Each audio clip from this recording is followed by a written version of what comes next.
పశ్చిమ గోదావరి జిల్లా భీమవరంలో 50 కోట్ల విలువైన గన్నాబత్తుల సుబ్బారావు విగ్రహం చెత్తకుప్పలో పడేసిన దృశ్యం అభిమానులను కలిచివేసింది.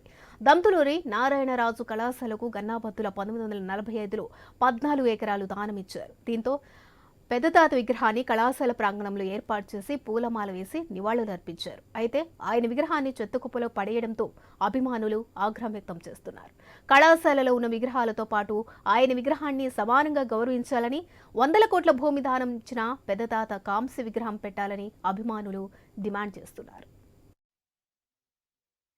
నేను, నా కుటుంబం, నా వారసులు నేను మాత్రం బాగుంటే చాలు అని ఆలోచించే ఇలాంటి సమాజంలో గన్నాబత్తుల పెద్దతాత గారు ఎన్నో సంవత్సరాల క్రితం వారితో పాటు వారు పుట్టినటువంటి ఈ గ్రామం బాగుండాలి, ఈ గ్రామానికి వారు ఏదైనా చేయాలని ఒక మంచి ఉద్దేశంతో కొన్ని కోట్ల రూపాయలు విలువ చేసే ఆస్తిని ఈ డిఎన్ఆర్ కళాశాలకు బహుకరించడం జరిగింది.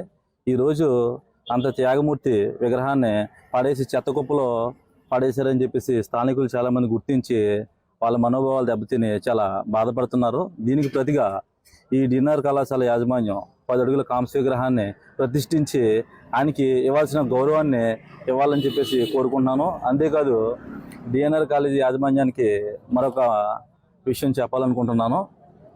ఈ కాలేజీ ఈ విధంగా ఉందనడానికి ఎంతోమంది కులాలకు అతీతంగా ప్రతి ఒక్కరు కూడా ల్యాండ్ ఇచ్చారు, అలాగే చందాలు కూడా ఇవ్వడం జరిగింది. వాళ్ళందరి ప్రోత్సాహంతో ఈరోజు ఎంత పేరున్నటువంటి కళాశాల ఈరోజు భీమవరం పట్టణంలో మనం నిర్మించడం జరిగింది. గన్నాబత్తుల సుబ్బారావు గారు అనగా గన్నాబత్తుల పెద్దతాత గారు అని పిలుచుకుంటాం మేము. ఈయన ఈ కళాశాలకి 10 ఎకరాలు ఆట స్థలానికి బహుమతిగా స్థలం ఇవ్వడం చాలా గొప్ప విషయం. అటువంటి వ్యక్తికి సరైన గౌరవం లేదు. మరీ దారుణంగా ఆ విగ్రహం పాతదైనా కొత్తదైనా సరే ఆ పాత విగ్రహాన్ని చెత్తబుట్టలో పడేయడం మాకు చాలా అవమానకరంగా జరిగింది. దీనికి సంబంధించిన ఈ కళాశాల పాలక మండలి కూడా ఒక్కరు కూడా వచ్చి బహిరంగంగా ఒక్క మాట కూడా స్పందించలేదు. ఈ స్థలం మీద వీళ్ళు ఎంతో ఫండింగ్, ఎంతో ఇక్కడ షాపుల నుంచి వచ్చే రెంట్లేంటి, అవేంటి ఇవేంటి చాలా వస్తున్నాయి. ఇటువంటి స్థలం ఇచ్చిన ఆయనకి కనీసం ఒక 500 కోట్లు విలువ గల స్థలం ఇచ్చిన ఆయనకి కనీసం ఈ చిన్న విగ్రహాన్ని పెట్టారు. నిజంగా ఈ విగ్రహం పెట్టడంలో మాకేం ఇబ్బంది లేదు, కానీ ఇక్కడ అన్ని విగ్రహాలని ఒకేలా సమానంగా చూడాలి. అలా సమానంగా చూడకుండా ఇక్కడ ఒక చిన్నగా విగ్రహం పెట్టేసి చేయి దులిపేసుకున్నారు. ఇలా దులుపుకోకుండా కనీసం ఇప్పుడు జరిగిన అవమానానికి కనీసం ఒక 10 అడుగులు కాంస్య విగ్రహం అయినా ఇక్కడ పెట్టాలని చెప్పి పాలక మండలి మేము డిమాండ్ చేస్తున్నాము. నిజంగా ఈ వ్యక్తిని గౌరవించుకోవడం సమాజంలో అందరికీ మంచిది. ఇటువంటి వ్యక్తులు ఉంటేనే భీమవరంలో చాలా మంది దాతల కింద ముందుకు వస్తారు. అటు వాళ్ళందరూ బహిరంగంగా వచ్చి క్షమాపణ కోరితే మంచిది.